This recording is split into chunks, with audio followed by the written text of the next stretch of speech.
Hi, the Grant Adam from the Business Sense studio, sitting with John Charter. And today we're speaking about the Human Elephant Foundation. It's an incredible project. I've been involved from the outside, but I'm going to rely on you just to fill me in the history, where we are and where we're going. The Human Elephant Foundation is just progressing all the time. We're making great progress through our linkage with Rewilding Africa, Project Rhino and CWC projects, which are intimately involved in the creation of Loziba, which is a 30,000 hectare game reserve in the making. It's early days yet, and we're going to take it from there. Loziba is a beautiful area with the Taka Valley running right through it, and it's a very exciting and beautiful natural sanctuary for black rhino. That is what's very important, because we can preserve a hell of a lot of black rhino, and you know what the situation is with black rhino. We have also 24 elephants on the reserve which are threatened. There is an execution order or an extermination order ready for their use by Ezemvelo KZN because of community conflict. The elephants move into the community lands and they cause trouble.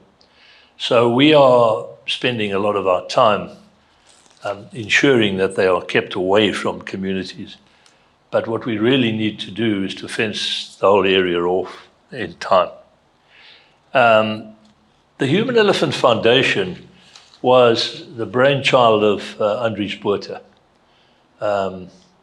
who is probably South Africa's preeminent sculptor. He started by introducing life-size elephants made from various natural products to the world. They were in Rotterdam and in Boulder, Colorado, and in Mexico, all over the world. And the idea was to harness human imagination to deal with the plight of the planet.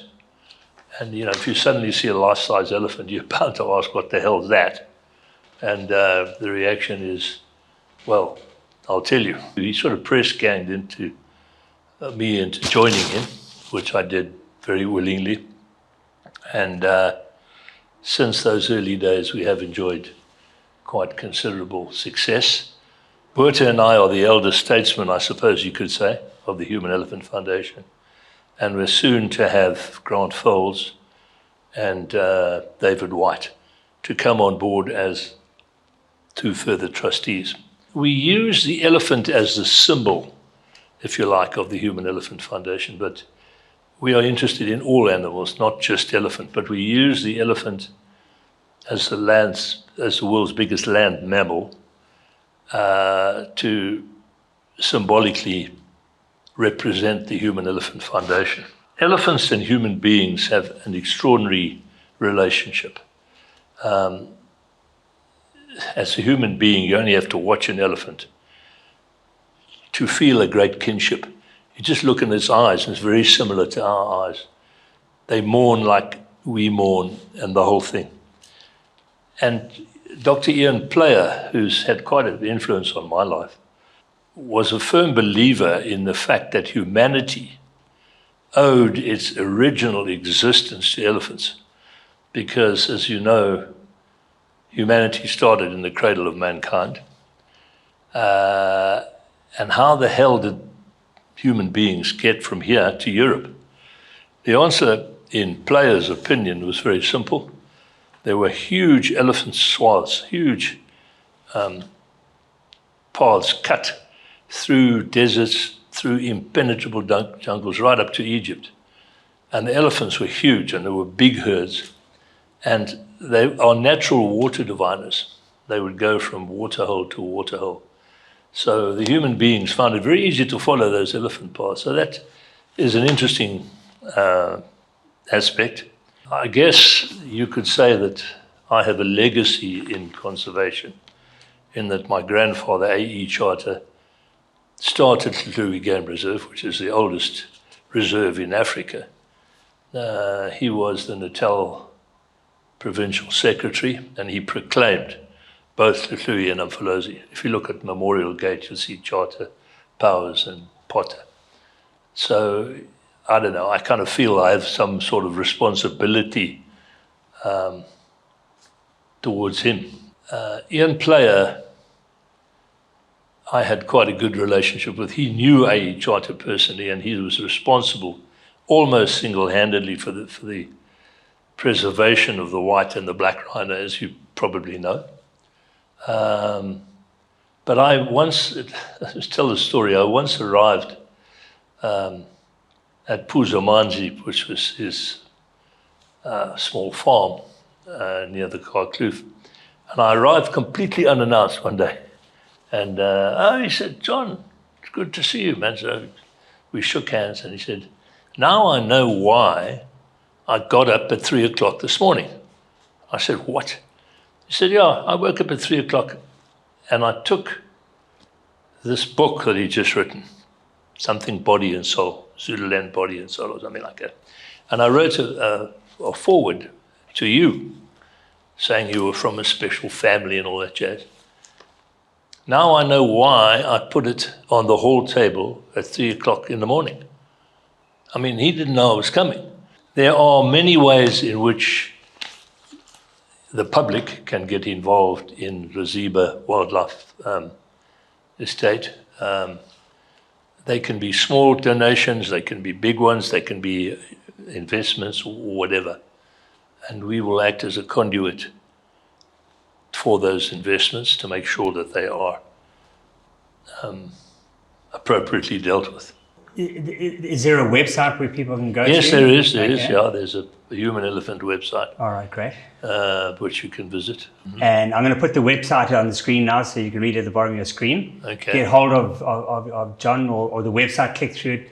Just get involved, because the more we get involved, it's a problem that needs to be solved. And if we all get together and put in just a little bit, we can make a hell of a difference. And if you invested, I think it's 2,500, I'm not mistaken. Not a lot of money. If you want to invest that, you will be acknowledged clearly every year. There will be some correspondence to you to let you know what the progress is and so on, as regards Loziba. So it can be very modest. There are some very promising irons in the fire.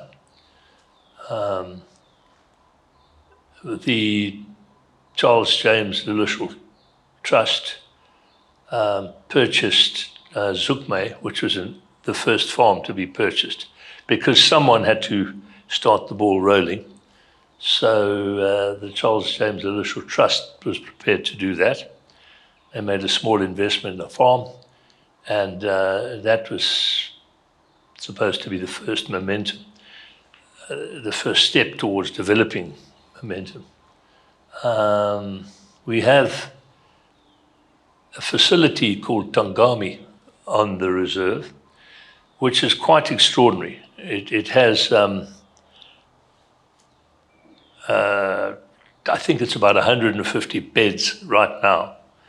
It requires a bit of work to fix up, but it's going to, if we have our way, we will turn that into an academic institution for conservation. So people will be able to come there, do a postgraduate course, to do a school course and so on. And it's right in the middle of this reserve. So you will be able to study conservation from a conservation environment. It's very interesting, that place. There's a mud hole, for want of a better way of putting it, which has produced hot black mud for centuries. And Shaka Zulu used to go there and just wallow in the black mud, which has supposed to have health connotations. So there's a strong link to Shaka there, and one could study traditional medicines, that sort of thing could be studied there, some history of Shaka. So we're looking to work together with Natal University and other institutions. That is a longer term prospect, but it may materialize a lot quicker than one realizes. See, from an outsider point of view, if I was coming to South Africa, is that a place that I could go and visit as a tourist? Absolutely. Well, once it gets established, we've got to try to bring funds in. So we are in the process of establishing an adventure camp, which is very basic, but it's very, very upmarket. But it has 4 tents in it. That is in the Taka Valley on Zukme. And in time, we may get other lodges, people prepared to invest in lodges, which is a very good source of income. I haven't said much about the community. I was going to ask that Yeah. question. Yeah. The community is absolutely vital to any conservation endeavor in Africa. They are so critical that you've got to get them on side before you can even commence. And we have a very good relationship with Chief Spoo Gianni, who maintains that he has the support of the community and that they're going to come on board, and it's all organized. He's a lawyer in Durban. Any proceeds that come from Loziba, a certain proportion which will be pre-negotiated and contracted, must go to the community to try to stop wildlife poaching and wildlife crime generally. Dog hunting is a difficult one because when you mention dog hunting, it fills people with horror, the traditional conservationists. But I do believe that you're going to have to work with the community so as not to be sort of bombastic about it.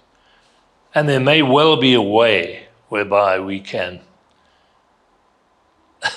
I'm a bit nervous to even mention this, but allow dog hunting once, twice, 3 times a year, have it properly structured, say how much game may be taken on those occasions, and try to work with the community rather than work against them. We're going to have to spend money on fencing this entire place, simply because if you don't fence it, you're going to have wildlife crime. You're going to have human-wildlife conflict. So we're going to have to spend 10 million on fencing the place. But hopefully we'll have an elephant corridor too in Babanango. So there'll be a place for the elephants to get out. Elephants need space, it's simple. They're huge animals. They must be able to roam. So these elephant corridors are part of the bigger vision of Loziba. But I don't think we should lose sight of them. As I say, we could join maybe southern Sudan right down to the Mozambique Transfrontier Parks through this vision.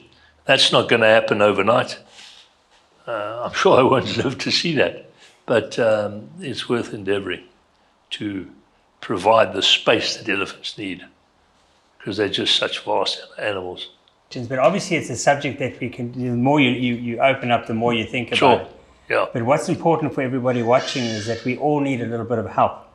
And it's something that we need to look after. We need to look after the animals, the community, Sure. all of that together is in that ecosystem. Yeah. And that's what you're trying to do. So, That's all it is. Yeah. yeah, so I'd encourage people, get online, get in contact with John and his team, and just help in any way that we can. Or Andries Botha, Or Andres, yeah. or Dave, or anybody. But Foles. as we're talking, the website's on the screen, and you'll be all the contact details you want to get are there. And just talk. It starts with a conversation, and you don't know where it's going to go to. That's exactly right. We wish to create conversations around the plight of this planet. And that is the way to do it, to just talk. Absolutely. So, John, thank you very much for joining me on Business Sense, and enjoy the rest of your day. Thank you. You too.